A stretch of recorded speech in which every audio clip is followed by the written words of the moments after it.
Students.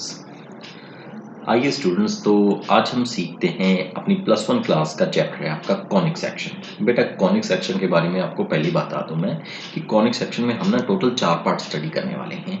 एक है हमारा सर्कल, पैराबोला, एलिप्स और हाइपरबोला। 4 पार्ट्स में हम स्टडी करेंगे। तो हर एक चैप्टर के बीच में हर एक टॉपिक के बेसिक में हमें जाना होगा, डीपली जाना होगा।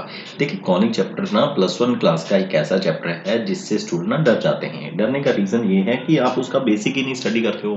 आप उसके फॉर्मूले देख के उसको अप्लाई करना शुरू कर दे। जब तक आपको बेसिक नॉलेज नहीं है तब तक आप उसके सम्स नहीं कर सकते हो। अगर आपको बेसिक नॉलेज होगी तभी आप सब्जेक्टिव कर पाओगे, तभी आप उसके ऑब्जेक्टिव के भी ट्रिक से सीख पाओगे। ठीक है, बेसिक नॉलेज होनी बहुत जरूरी है, डीपली जाना इसमें बहुत ही जरूरी होता है। तो यहाँ पर आज हम बेसिक डिस्कशन ही इसके बारे में करने वाले हैं। तो मैं आज आपको सर्कल के बारे में चीज़ों को क्लियर करने वाला हूँ कि सर्कल में क्या कुछ आने वाला है, और उसके कुछ बेसिक्स हम आज हम करके ज़रूर देखेंगे। ठीक है, तो आइए पहले आगे बढ़ते हैं, देखते हैं कि क्या कुछ इसमें होता है। पहले मैं ज़रा आपको कुछ छोटी छोटी चीज़ें क्लियर कर दूँ। देखिए यहाँ पर आपके पास सर्कल किसको कहते हैं, circle you knowledge about it की सर्कल है ये। ठीक है, और सर्कल में बेटा ये जो सर्कल है, ये जो हमारा ये रेडियस होता है, ये आपको नॉलेज है। सेंटर से लेके सर्कल के किसी भी पॉइंट को टच करने वाली लाइन को रेडियस कहते हैं। ये सेंटर होता है हमारा। ठीक है, this is your centre. Okay, तो ये हमारा सेंटर है, इसको रेडियस r से डिनोट किया जाता है। और यहाँ पर जहाँ पर टच करेगा कोई भी पॉइंट हो सकता है, P पॉइंट, A पॉइंट, मैंने उसको XY से डिनोट किया हुआ है। ठीक है, और सेंटर जो होता है उसको H, K से लिखा जाता है। मैं दोबारा फिर दोहरा दूं कि हमारे पास सर्कल में एक रेडियस होता है, एक उसका सेंटर होता है, और एक हमारे पॉइंट्स होते हैं। पॉइंट जो सर्कल के किसी भी पार्ट को टच कर रहे हैं रेडियस से लेके। ठीक है, तो ये हो गए आपके एक्स वाई कोई भी पॉइंट। जब आपके पास ये तीनों चीजें हों, कौन कौन सी चीजें हों आपके पास सेंटर भी होना जरूरी है, आपके पास पॉइंट्स भी होने जरूरी हैं, और आपके पास रेडियस भी होना जरूरी है। जब आपके पास ये तीनों चीजें होंगी तो बेटा आप central form of a circle apply कर सकते हो। क्या अप्लाई कर सकते हो? Central form of a circle.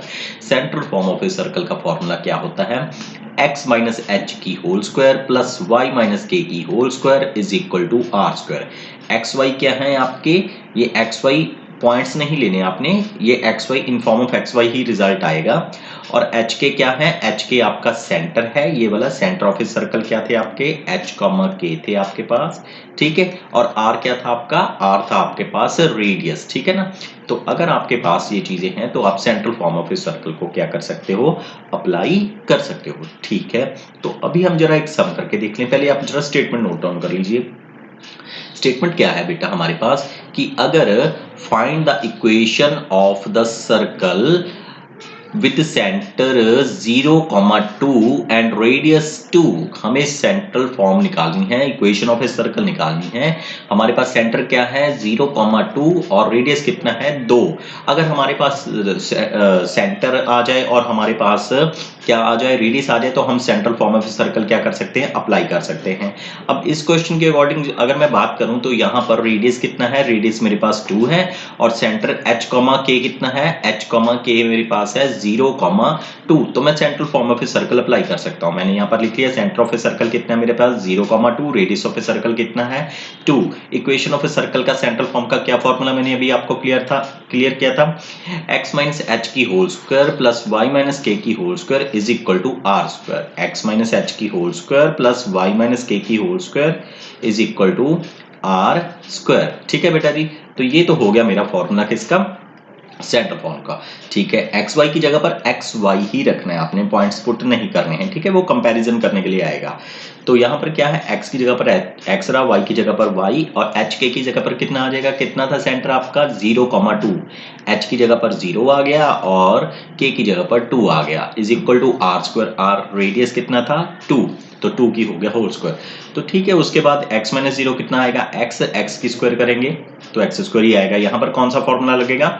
y minus 2 की होल स्क्वायर का formula a square plus B square minus 2ab। यहाँ पर मैंने फॉर्मूले को अप्लाई कर दिया। ठीक है, A square plus B square minus 2ab is equal to 2 की स्क्वायर करेंगे कितना आ जाएगा 4।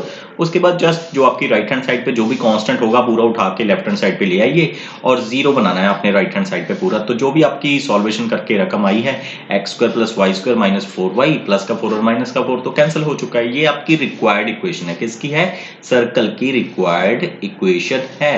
तो देखिए अगर मैंने आपको इस सम से क्या सिखाया है, मैंने आपको सिखाया है if you have the centre and radius तो आप central form of a circle को क्या कर सकते हो, अप्लाई कर सकते हो। ठीक है, इजीली तरीके से आंसर आ जाता है, बहुत इजीली तरीके से आंसर आ जाता है अगर आपको बेसिक नॉलेज उसके बारे में नॉलेज है, आपको पता है कि आपने उसको कैसे करना है। ठीक है, थोड़ा सा आगे और बढ़ते हैं, देखते हैं उसमें क्या कुछ आ जाता है।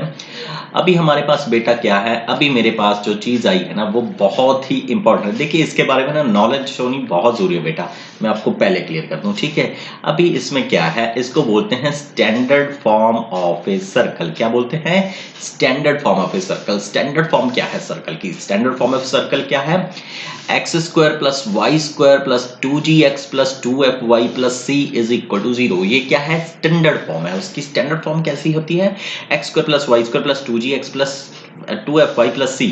यहाँ पर एक चीज ना जरा नोट रखना बेटा, क्या चीज नोट रखनी है कि यहाँ पर ना एक्स स्क्वायर और जो वाई स्क्वायर आपका है ना, इसका कोएफिशिएंट क्या होना चाहिए, इसका कोएफिशिएंट होना चाहिए ऑलवेज 1 होना चाहिए। क्या होना चाहिए, कितना होना चाहिए, coefficient of X square Y square कितना होना चाहिए 1। यहाँ पर एक्स स्क्वायर का कोएफिशिएंट भी कितना है 1, वाई स्क्वायर का भी कोएफिशिएंट कितना है 1। तो यहाँ पर इसके साथ जो भी लगा होगा पहले उसको हटाना है आपने। तो ठीक है, अब आ जाइए अपनी अगली पॉइंट्स पर।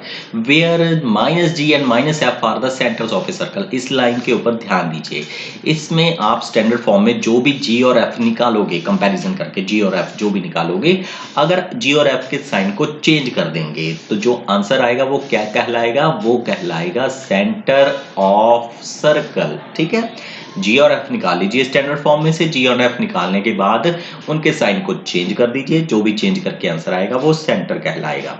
ठीक है, उसके बाद अगर रेडियस निकालना पड़ जाए तो रेडियस का फॉर्मूला क्या है, अंडर में G square plus F square minus C. G और एफ आप इक्वेशन में से निकाल लोगे, सी जो भी लास्ट में कांस्टेंट वैल्यू पड़ी होगी वो निकाल लोगे, तो G square plus F square minus C under में लगाने के बाद जो आंसर आएगा वो क्या कहलाएगा, रेडियस कहलाएगा। अभी एग्जांपल फॉलो कर लेते हैं बेटा आपके लिए। अभी इस क्वेश्चन को ध्यान से देखना है आपने। ठीक है, यहां पर इस क्वेश्चन में देखिए find the equation of find the centre and the radius of the circle. ये क्या है, स्टैंडर्ड फॉर्म में X square plus Y square minus 4x minus 8y minus 45 is equal to 0। तो आप ध्यान दीजिए एक्स स्क्वायर और वाई स्क्वायर का कोएफिशिएंट कितना है, 1 है। चलिए ये तो ठीक है, और x वाली टर्म भी है, y वाली भी है एंड कांस्टेंट टर्म भी है। पहले जरा कंपैरिजन कर लें, X square plus Y square plus 2gx plus 2fy plus c के साथ कंपैरिजन कर लें। हमने कंपैरिजन कर लिया, कोएफिशिएंट ऑफ x के बारे में देखिए, इधर कोएफिशिएंट ऑफ x कितना है, स्टैंडर्ड फॉर्म में कोएफिशिएंट ऑफ x कितना है, स्टैंडर्ड फॉर्म में कोएफिशिएंट ऑफ x हमारे पास है बेटा 2g, है ना, ये रहा ना, ये वाली चीज है हमारे पास कोएफिशिएंट ऑफ x जो है वो कितना है 2g है। कहां पर, जो हमारी स्टैंडर्ड फॉर्म है, ठीक है ना, इसमें है। ऐसे ही हमारे पास इक्वेशन में x का कोएफिशिएंट कितना है, इक्वेशन में x का कोएफिशिएंट है हमारे पास ये वाला -4 है ना। तो इन दोनों को अगर हम कंपैरिजन करें, दोनों को बराबर रखेंगे, 2g को बराबर किसके रखेंगे, -4 के।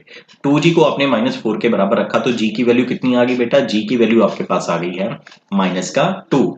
ऐसे ही अपने कोएफिशिएंट किसका कंपेयर करना है, अभी कोएफिशिएंट कंपेयर करने लगे हम y का। y का कोएफिशिएंट कैसे कंपेयर करेंगे, इधर y के साथ क्या लगा हुआ है, इधर y के साथ लगा हुआ है हमारे पास, इधर y के साथ लगा हुआ है हमारे पास 2f, ये रहा। इधर y के साथ क्या लगा है, -8, ठीक है ना, ये -8 है। तो अब हमारे पास जो इक्वेशन है 2f बराबर किसके रखा जाएगा, 2f बराबर रखा जाएगा हमारे पास -8 के। 2f को -8 के बराबर रखा तो f की वैल्यू कितनी सॉल्व करके आ गई, -4। चलिए g और f आ गया। मैंने आपको क्या कहा था, अगर आपने g और f ढूंढ लिया तो g और f के साइन को क्या कर देना, चेंज कर देना। जो आंसर आएगा वो क्या कहलाएगा, वो सेंटर ऑफ सर्कल कहलाएगा। तो g और f तो आ गए थे, g और f को सेंटर को क्या कर दिया हमने, साइन को क्या कर दिया, change. Now centre of a circle क्या होगा, -g - f। तो -2 - 4 साइन चेंज होकर कितना बन गया 2 एंड 4। तो ये आपका क्या हो गया, ये हो गया आपका centre of a circle. Radius of a circle का क्या फॉर्मूला था, रेडियस ऑफ ए सर्कल का फॉर्मूला था अंडर में G square plus F square minus C. तो जी कितना निकाला आपने, साइन चेंज वाला नहीं बोलना, ये साइन चेंज वाला, ये तो सर्कल का सेंटर है। ऊपर देखिए जी और एफ क्या है, जी और एफ है -2 और -4। चाहे साइन अपने अभी प्लस का बन जाना बिकॉज स्क्वायर है, लेकिन आपने लेने ओरिजिनली है, ठीक है। जी की स्क्वायर की माइनस एफ और प्लस एफ की स्क्वायर की माइनस सी कितना बेटा, कंपैरिजन कीजिए। सी की वैल्यू है हमारे पास माइनस का 45, ये है ना लास्ट वाली टर्म सी कहलाएगी। तो सी कितना है मेरे पास, माइनस का 45 मेरे पास क्या है, सी है। तो ठीक है, G square plus F square minus C किया तो हमारे पास माइनस माइनस प्लस बन गया अंडर 65। तो अंडर 65 जो मेरे पास आंसर आया है वो क्या है मेरा, वो मेरा कहलाएगा बेटा रेडियस ऑफ द सर्कल। तो सेंटर और रेडियस उसने पता करने के लिए बोले थे, सेंटर आ गया 2,4 और रेडियस कितना आ गया मेरे पास अंडर का 65 और ये हमारा क्या है, आंसर है, ठीक है।